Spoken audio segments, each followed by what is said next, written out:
comms flickering again. Keeps cutting in and out like it's trying to decide whether I'm worth hearing.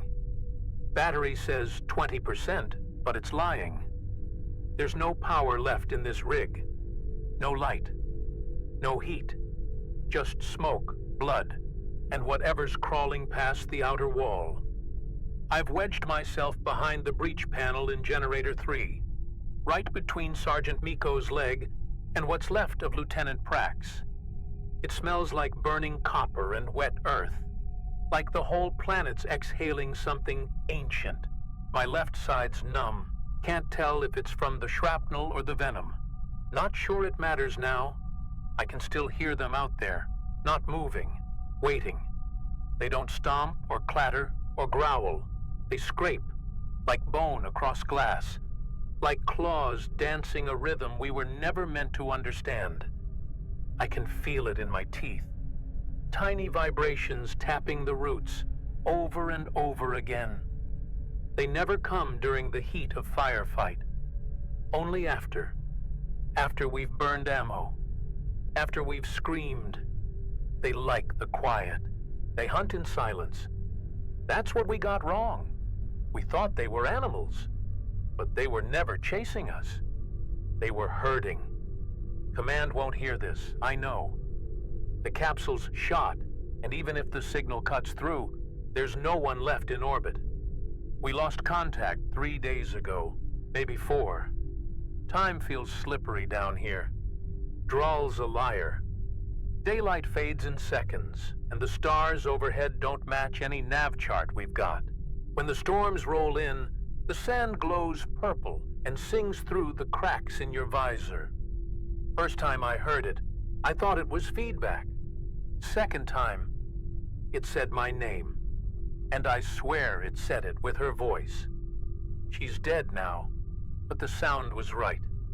This planet is a grave that breathes. We never stood a chance.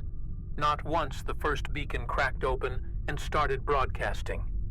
That wasn't a signal. It was a pulse, a heartbeat. And we answered it like idiots. We thought we'd found dormant tech, maybe a buried sensor grid from one of the lost arcs. But the diggers hit something beneath the basalt, some kind of vault with carved ridges shaped like mandibles. We sent a crawler drone inside. It never came back. The signal it returned instead was shaped like a scream. Frequency modulation wrapped around structured interference, like a voice designed to travel through bone. I told them not to open it. I said, let the stones sleep. But orders were orders, and Brass wanted salvage. So we cracked the vault, and something exhaled. The dust changed first, turned slick, moved in patterns. The winds picked up even without thermal differential. Then we started seeing things that weren't there. Structures on the horizon that vanished when we blinked. Shadows that cast upward. Then the first squad vanished. No gunfire. No breach alarm. Just silence. Only sign we found was a glove nailed to the wall with a single fang, still twitching like it wanted to close. And now, I'm the last. Or the last still bleeding red, anyway. I'm not sure what's worse, that they kill us, or that they remake us. I've seen the bodies they don't finish. Still breathing. Hanging upside down from the antenna spires, with ribs opened outward like signal dishes. Something pulses in the chest cavity. Slow, steady. I don't know if they're still alive, or if they're just part of the comms network now. Either way, I won't be one of them. Not if I can help it. But I think one's already inside. Not clawing, not cutting. Watching. Behind the panel. Just behind my back. It hasn't moved yet. Neither have I. We're just waiting. For who twitches first? The pain's starting to fade, which means the venom's in my spine. It comes slow, like warm water leaking into your nerves. First, the fingers, then the breath. Soon, I won't be able to grip the trigger. Not that it matters. Last charge cell vented 2 hours ago, and I used my knife to cut my own suit open when the regulator jammed. All I've got left is this recorder and a single flare, half cracked. I'm saving it. Not for help. For a warning. If I see one of them, really see, I'll light it right into its face and burn my name into whatever comes next. They never look the same twice. That's the part they don't tell you. You'll hear whispers about the Raxus, cloaked hunters, tribal scars, bone masks, thermal camouflage, all half-truths. What we're dealing with is adaptive predation. Every kill, every encounter, they shift. Learn. I saw one tear out of a fallen trooper's skin and wear it. Seamless. The face twitched when it moved, still trying to scream. It used her voice to lure 2 more into the dark. That's their game. They don't kill for survival. They kill to study. Then, they recreate. Mako called them echo beasts. Thought it was poetic at first, until we realized they weren't mimicking us. They were refining us. Every soldier they take makes the next wave smarter, faster, quieter. One got into our command tent, left no breach, no alarm, just a circle of ash and a single humming blade embedded in the floor, vibrating at a pitch that made our bones itch. When I touched it, I saw my own face carved along the edge, smiling. Not mine, but close. Too close. The storm's rolling in again. I can see the lightning arcs folding sideways through the clouds, flashing pink and green in the sky like some broken aurora. That means they're coming. The Raxas always move with the storms.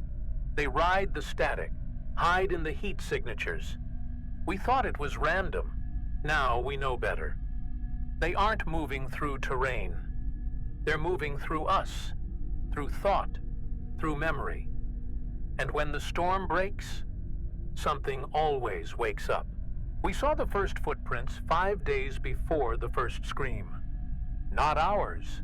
These were too wide, too deep. 8-toed impressions in the rock, as if something with weight and patience had walked a perfect spiral around our drop zone. No one mentioned them out loud. We photographed them, logged coordinates, then buried the files. That was protocol. Don't feed fear. But I saw it in their eyes. Same look we all had. Because those prints were fresh. There hadn't been any wind that night. On the second day, the machines started glitching. Small things. Auto turrets reorienting 2 degrees off target. Comms crackling with fragments of speech in unfamiliar cadence. One of the cargo drones reversed mid-air, hovered in place, and dropped its payload into an empty ravine. We chalked it up to interference. DRAAL's atmosphere is rich in ionized debris, just enough to mess with guidance systems. But later, we found the container. It hadn't fallen. It had been placed, perfectly upright, lid open, and completely empty. Then the smells began, not strong, not immediate, just subtle undercurrents drifting through the filters. Burnt sulfur, singed hair, protein degradation, but only in specific places, always just before a blackout. I remember passing the medbay and catching a whiff of wet stone, like air just before a thunderclap. Inside, every medical screen was displaying a heartbeat, same rhythm, same BPM, across every patient, even the dead ones. We powered them down. They powered themselves back on 2 hours later, still beating. We lost Sergeant Deck during a routine patrol. No breach, no gunfire. 1 second he was logging terrain data, the next, his signal flatlined. When we reached his last ping, all we found was a smear. A perfect line of dried blood across the rocks, leading into a fissure less than 12 centimeters wide. Nothing else. Except his comm still chirping, emitting coordinates that looped into decimals so deep the system crashed trying to display them. Like the signal had folded in on itself, searching for a place that shouldn't exist. A week in, the terrain began shifting. Not physically, optically. Rocks moved when you weren't watching. Dunes you passed would vanish behind you. I marked a boulder once with thermal chalk. Came back 15 minutes later, and the mark was on a completely different stone. Same shape, same scratches, but 20 meters north, and warmer, like it had watched me leave and move to get closer. The skies lied, too. One night, we tracked 2 moons. Everyone swore we were supposed to see one. Nav logs confirmed it. But there they were. One pale green, the other obsidian black, just hovering. Then the black one blinked, disappeared. And suddenly, no one could remember if it had been real or not. I checked my helmet cam later. Nothing. Just static. But my voice on the feed said, "It's still up there." Our reflections betrayed us. One of the researchers, Ellen, screamed mid-shift when her visor caught something wrong. Said she saw herself, but older, scarred, missing an eye, wearing Raxa gear. The suit footage confirmed it. Just for 2 seconds, her visor showed someone else behind her eyes. Not superimposed, replaced. Ellen refused to speak after that. 2 days later, she walked straight into the static field, left no trace, just heat distortion and a smear of breath on the glass. We tried holy ground. Doesn't sound like science, but when you're bleeding people to shadows, you try anything. We formed a circle, burned sensor mesh, set up every perimeter failsafe we had. For 12 hours, it held. No movement. Then we saw the prints, inside the line. Not walking, not pacing, just standing. They hadn't breached the line. They'd started from within it, like the circle had been drawn around them. Then the voices came. Not loud, not invasive, just enough to make you think someone was whispering behind your helmet. You'd turn, and no one would be there. Sometimes it sounded like yourself. Sometimes someone you loved. Sometimes something you'd never heard before. I caught myself answering once, mid-shift. Voice calm, deliberate, like I was in conversation. Playback didn't record the other half. Just me, nodding and agreeing. And the sand started remembering. You'd step through a patch, and 5 minutes later, the same print would appear ahead of you. Identical. Like the ground was looping your path. I fired a flare once to mark a landmark. 20 minutes later, I found the flare again, still smoking, still warm. But my watch said 3 hours had passed. When I picked it up, it pulsed in my hand, like a heart that didn't belong to anything. We found the hive by mistake. Thought we were tracing a heat signature from a downed scout drone. But the readings pulled us into a canyon that wasn't on any topographic scan. The walls glistened like wet obsidian, pulsing slightly under our lights. It didn't feel like rock. It felt like skin. And at the bottom, we saw the bones. Not scattered, arranged. Spines wound into spirals. Rib cages woven into crude antennae. All human. All ours. They moved before we could react. 1 second, empty canyon. Next second, one of them was standing right in front of Mech. No shimmer, no camouflage, just there. 7 feet tall, bipedal, arms long and wrong, armor like fossilized muscle, eyes black and faceted like a deep-sea predator. It didn't roar. It clicked. Once, and Mech's chest folded in like paper. No blood, just a wet puff of air as his lungs collapsed inside his ribs. We opened fire, full spread, pulse rounds, Thermite bursts, ion darts. The thing absorbed most of it, not through shielding, through movement. It was fast in a way the brain can't process.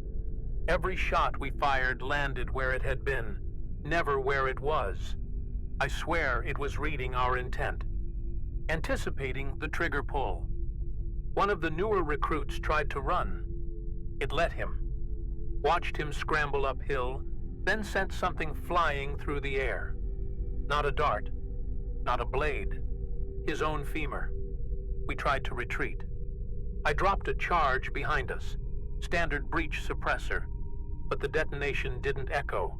It vanished, swallowed. The ground had gone soft beneath us, like something beneath the canyon had inhaled. Lorna slipped and fell onto one of the bone spirals. It sliced through her armor like silk. She screamed once, then went silent. Her visor lit up a second later, and through it, she smiled. Not in pain, not in terror, in understanding. We made it out with 3 left. Me, Cray, and Ellen. But something followed us back. I didn't see it.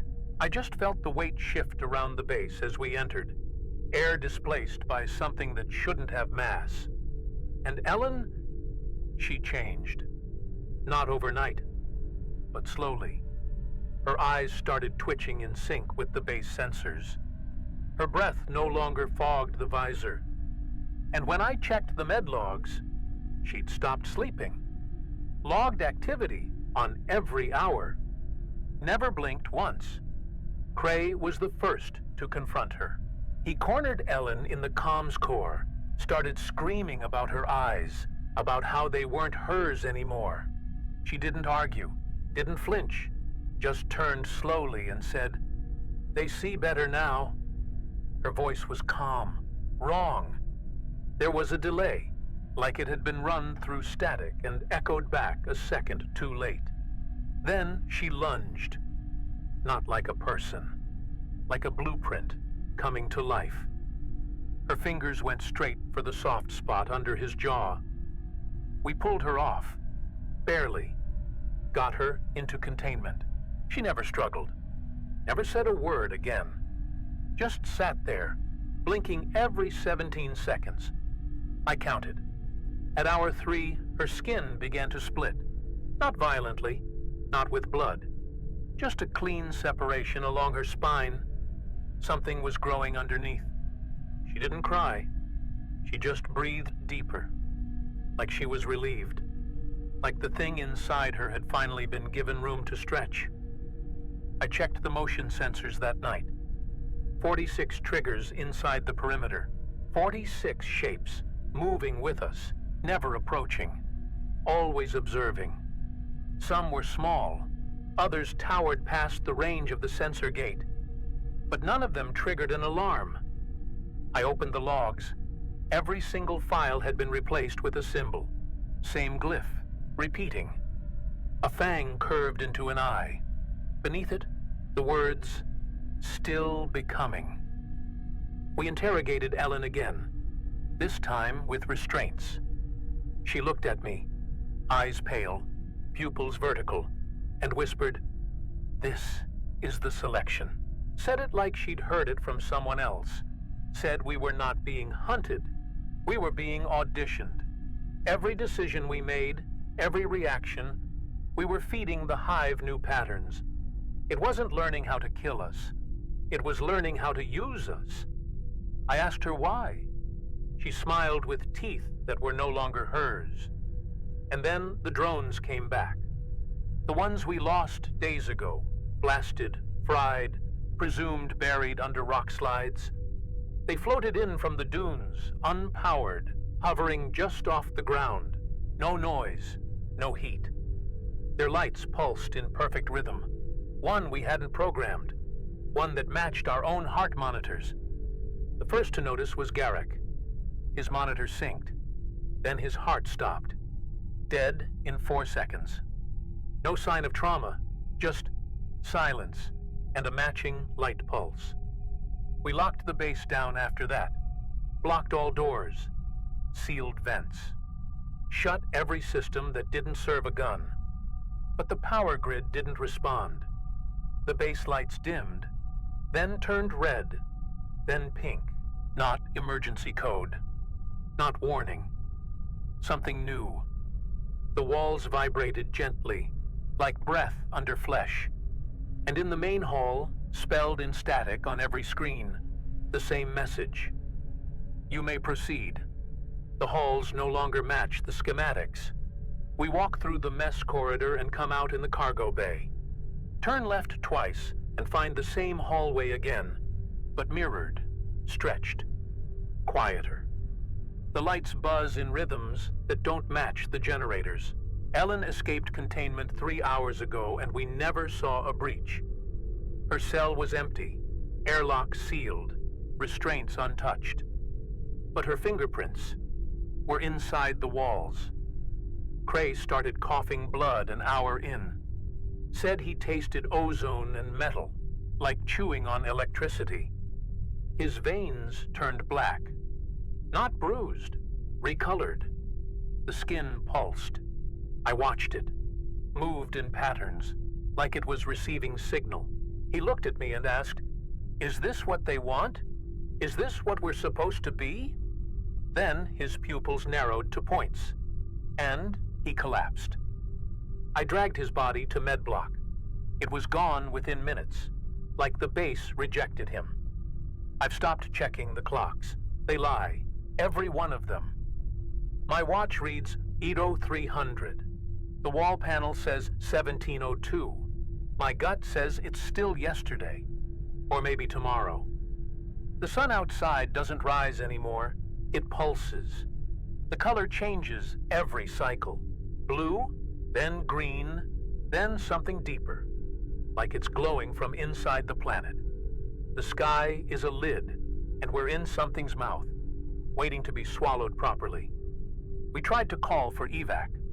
Once, just once, sent the burst. 3 seconds later, the comms relay spit it back. Not garbled, rephrased. Not yet. That's what it said. Not in code, in voice, my voice. Same tone, same breath pattern. I looked at Ellen. She just nodded. "It heard you," she said. "It's responding." I think that's when I realized we were never alone on this frequency. We never broadcast. We just echoed back what it already wanted to hear. Now the weapons aren't working, not because they're damaged, because they refuse. Biometric locks reset. Hand grips reject input. I watched a rifle crumble in someone's hands, like it decided it no longer recognized us as friend or foe. Just unclassified. The metal curled like dried leaves, fell apart in slow motion. When we tried to scavenge the remains, they hissed. Not sound, just heat, like anger with no breath behind it. Ellen started peeling, not in pain, not even discomfort. Her skin just began separating. Layers flaking off like paper-thin bark, revealing a surface beneath that shimmered like liquid quartz. She stood in the command chamber, fully alert, silent, as her old face sloughed away. Underneath, no blood, no muscle, just a sheen of reflective gray, pulsing gently. She looked at me and whispered, "I think I'm almost ready." I don't know if she meant for what's coming, or what she's becoming. The gravity fluctuates without warning now, sometimes heavier, sometimes gone. I floated through the barracks once, unmoored, drifting past bunks that no longer had names attached. One of them contained a body curled into itself, knees where the shoulders should be. I didn't recognize the uniform, or the species. I tried to speak. No sound came out, only static in my throat, like my larynx had forgotten how to form human syllables. The walls have started showing reflections again. But they aren't mirrors. They're memories. You pass by a surface and it shows you something. Never what you expect. I saw myself asleep in my old bunk on the Vorna's Fall. That ship went missing 6 years ago. I was smiling in the image, mouth moving in slow cadence. I leaned in, and the voice came through the metal. "You're late." Then the wall melted back to smooth steel, or something pretending to be. I don't sleep anymore. Not because of fear, because my dreams have migrated. They play across the walls at night like projections. Not mine, everyone's, even the dead. We see Garrick's last meal, Mech's childhood dog, Ellen's birth, all stitched together out of light and scent and heat. The base is remembering for us, reconstructing us through everything we've left behind. And sometimes I feel it. Editing. We tried fire, short-burst incinerators, burned a breach path through the north wing. The fire took, but it didn't spread.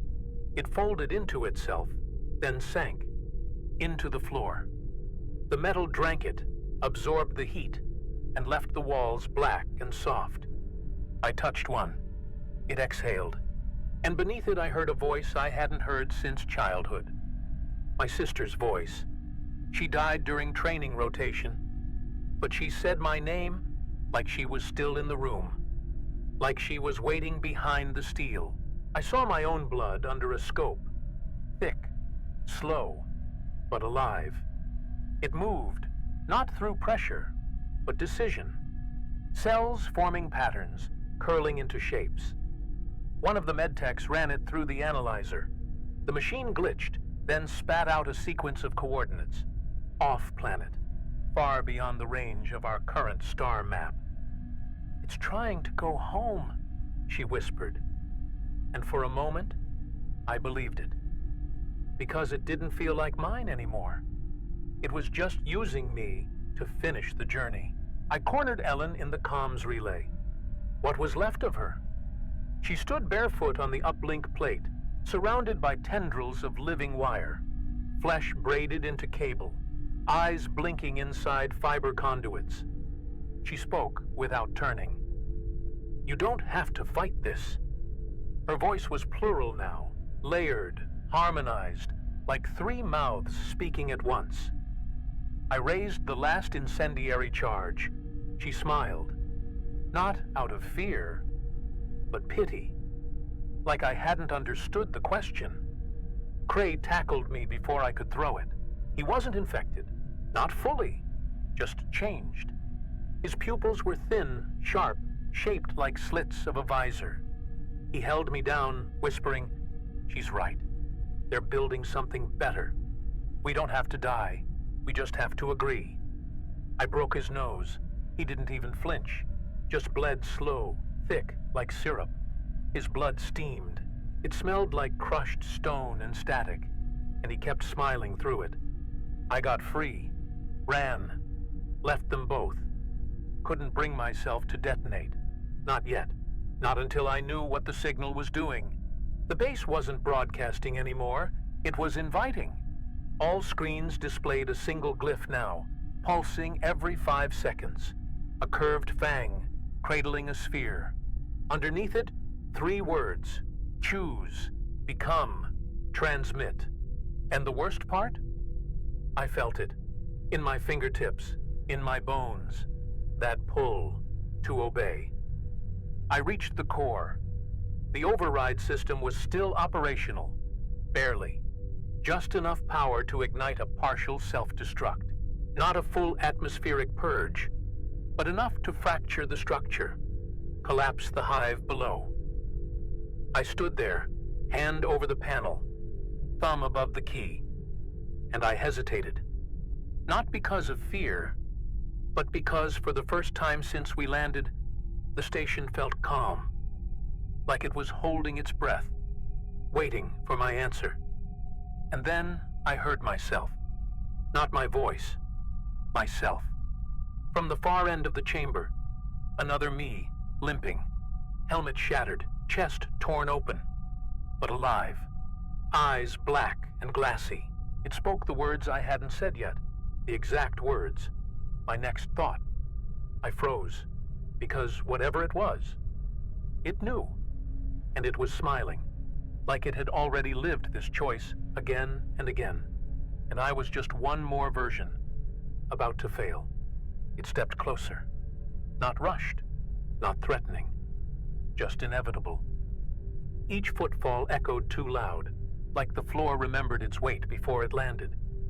I raised my sidearm, shaky, unsure if it would fire, unsure if I wanted it to.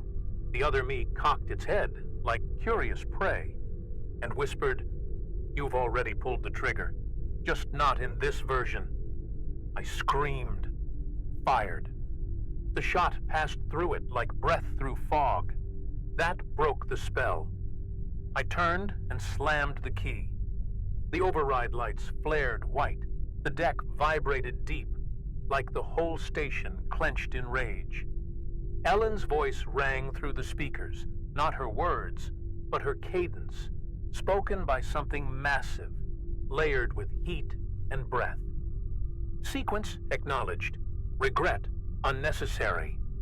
The floor cracked, the walls pulsed, and something under the base howled without sound. I ran. I don't remember the path, just motion, firelight, and corridors that closed behind me like lungs. The walls wept static. The air grew thick with shimmering particles, like snow made of data. I passed bodies, some still breathing, others unraveling mid-mutation. One figure stood in a doorway, not stopping me, not moving, just watching, skin stitched with cables, eyes blank, mouth open like it had been shouting for years. Cray came again, somehow alive, somehow faster. He didn't speak this time, just lunged. His jaw had split into thirds. I drove a pipe through his chest, and he hissed, not in pain, but like it offended him, like I'd slowed his next version. He collapsed into me, and as he died, he whispered, "You should have let it finish." Then his face relaxed, and the floor pulled him away. Without a sound, I reached the West Wing just before the first detonation. Fire bloomed below like veins rupturing. The base screamed, not structurally, but emotionally. I felt it through my skull. Something had been birthed, and now denied. I stumbled past the outer hatch, my breath short, vision failing. The world outside was wrong. The horizon curved upward, like we were inside a dome made of time and teeth. Now I'm here, alone, broken, staring at the sky that no longer holds stars. The signal's gone quiet. Ellen's voice doesn't come anymore, and I think the decision was never really mine, just part of the sequence. Another trial, another data point. I sent the log, I hit transmit, but I didn't encode it to call for rescue. I coded it to warn, or maybe to invite. The sky is wrong. Not black, not starless, just layered. Like someone draped a second skin across the firmament, thin, pulsing, threaded with veins of light that don't stay still. I've been sitting outside the hatch for an hour, maybe a day. The chronometer's dead. Time doesn't hold here anymore. My armor's cracked. My blood's slow. I think it started listening to the hum beneath the sand. I think I've started listening too. They stopped chasing me. Not because I escaped, but because I passed the threshold. That's how it feels. Like crossing into a zone where prey becomes something else. There's no hunger in the air now. No pursuit. Just observation. Like I'm under glass, waiting to be measured. The last few steps I took, I didn't decide them. My body moved with rhythm. Familiar. Rehearsed. I think it was waiting for the signal to finish playing. I've seen the flare trails from orbit. Faint. Dozens of them. Other crews, maybe. Other landings. Some older, some newer. All gone dark. I used to wonder if DRAAL buried them. But now I think they were never buried at all. Just rewritten. made into lines in a language that doesn't use words, structures in an ecosystem of thought, a biosphere of memory. I can still smell the smoke from the relay core, but it's not burning, it's recording. I touched my chest earlier, felt movement that didn't match my breath, something beneath the sternum, not invasive, not violent, just curious, like a hand trying to find its way out. I didn't flinch, I just waited. I think that's what they wanted. Not obedience, not fear. Stillness. I whispered, "I see you." The movement paused, then continued. Slower. Like it understood. Like it wasn't finished yet. I don't think the message I sent will be intercepted. Not by anyone we know, not by anyone who will help. But maybe that was never the point. Maybe the point was just to show we got this far, and that the process works. That we break. That we rebuild. That we carry the pattern forward. I hear it now, pulsing across the canyon floor like a heartbeat too big for one body. It's not calling for anyone. It's calling from us. I don't dream anymore. Not in the way I used to. What comes now is slower, deeper. Not visions, but instructions. Blueprints whispered through the cracks in sleep. The patterns make sense when I wake up, then dissolve, just out of reach. But my hands remember. I've started carving without knowing when. Shapes in the dirt, glyphs on the hull of the escape pod. Every curve feels familiar, like muscle memory from a life that's not mine. The wind speaks in pulses, not voice, but rhythm. It rushes through the torn antenna mast in beats of 3, then silence, then 4, then silence. It's repeating something, or waiting for me to respond. I tried tapping back once, just my fingers on the steel. A soft knock, and the wind stopped. Not faded, stopped, as if it were listening, or smiling. I looked into the flare case again. One remains, half spent. The casing cracked from heat exposure. I hold it sometimes, wondering if I should light it, not for rescue, but to signal the others. The ones who are already changing. Maybe they're close. Maybe they're beneath the soil waiting for the sky to shift again. I don't know what I'd say. Maybe nothing. Maybe they already know. There's movement on the horizon. Not fast, not hostile. Shapes, indistinct, tall, rhythmic. They don't approach. They observe. Like they're waiting for me to stand or kneel or speak. But I do none of those things. I sit. I breathe. I exist in the silence they've left me. And they accept that. For now. I tried saying my name aloud today. Just once. It didn't sound right. The syllables came out blurred, soft around the edges. Not like forgetting, more like reformatting. I think names are temporary here. Identity's too rigid to be useful. The signal doesn't care what I was. It only cares that I'm here, that I stayed, that I heard it clearly. If someone finds this log, don't come for me. Don't come for any of us. This place isn't a trap. It's a test. It doesn't want rescue. It wants replication, continuation. I'm not dead. I'm not alive. I'm something in between, held together by signal and dust. I think I'm still transmitting. Even now. Even here.